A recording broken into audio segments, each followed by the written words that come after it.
Ito yung may measurement. Yan. Sa labas ng basa. Okay. Dapat dito ang basa.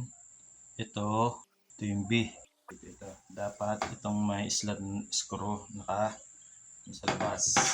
Bago tutok siya doon. Tutok. Okay. Yung mga may slot na butas sa labas siya nakatutok. Yan. May tatlong sukat ng screw. Ang gagawin natin yan, yung pinakamahaba at yung padalawa. Ito mamaya ito sa belt. Ito sa belt. Okay.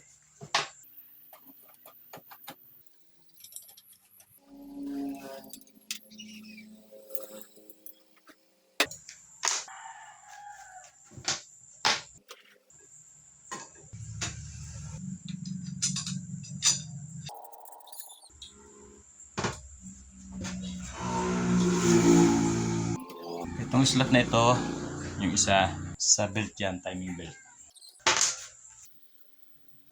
Okay, pag nakaganyan ha, huwag na munang ikakabit yun. And then, ito, salpak na pagka dito yan.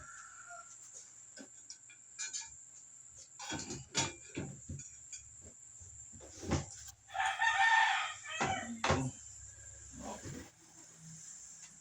Saka natin ito ikakabit. Nasa ibabaw ito yung may sticker na yan.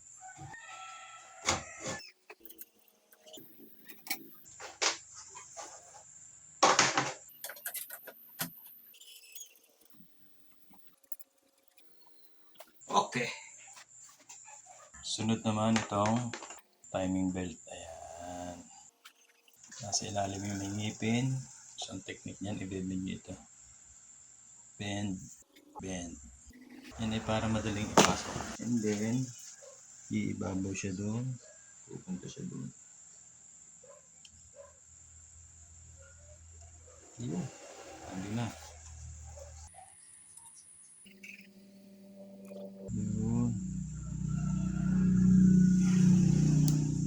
Yun. Grabe lang. Ila. Okay.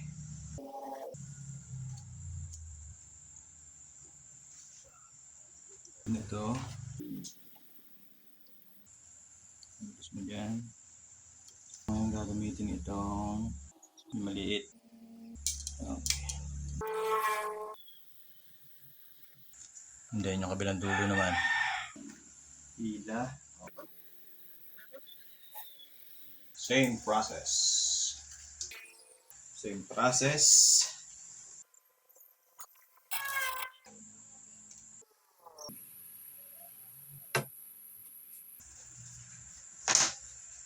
Okay.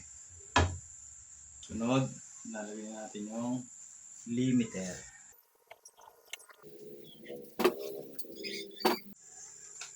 Ngayon, ito naman yung limit switch. Ito muna yung kakabit. So, ito. Yan.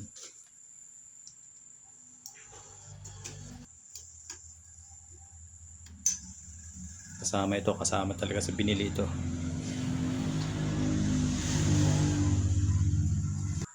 Ngayon, baka malito kayo. Itong isa dito, at saka ito. Itong pine thread ang gagamitin nyo dito. Pine thread. Yan. Ito naman. Ito yung pag binanggaan, nakaklik yan. Pag binanggaan ito, yan. Ang pagkakabit, ganito ha. Yan, adjust nyo. Babangga dapat dito. Yan, baka. Yung. So, ganyan nakabit niya.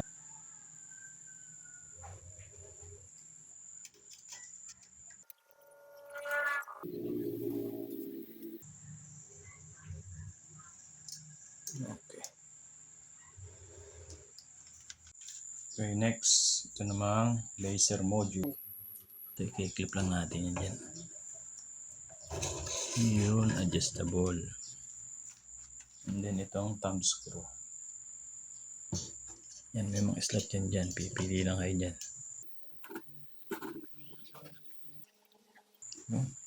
Tatanggalin natin itong stick. Ayan.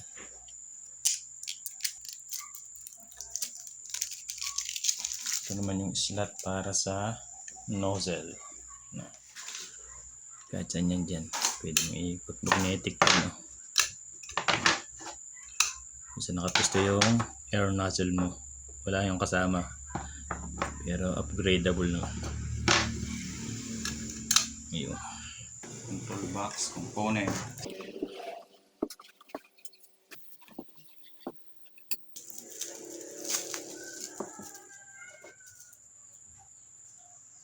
Natin pagdadaan.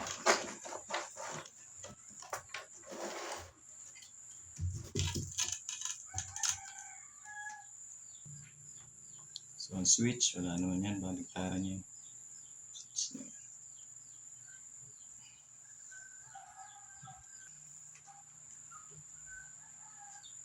Ito, dito.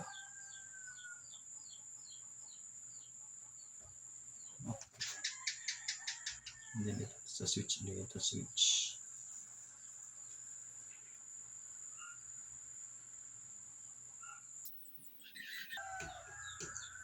Okay.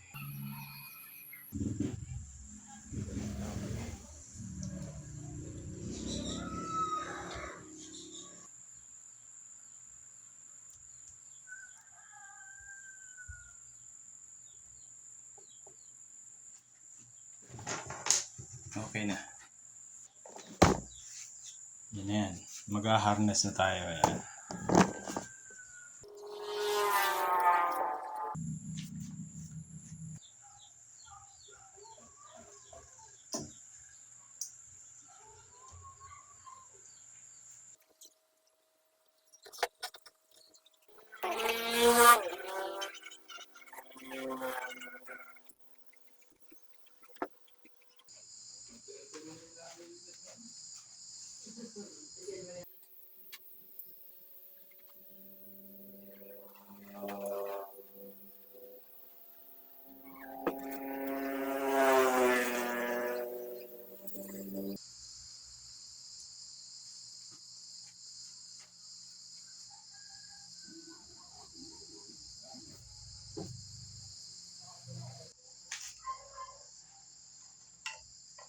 $24 volts.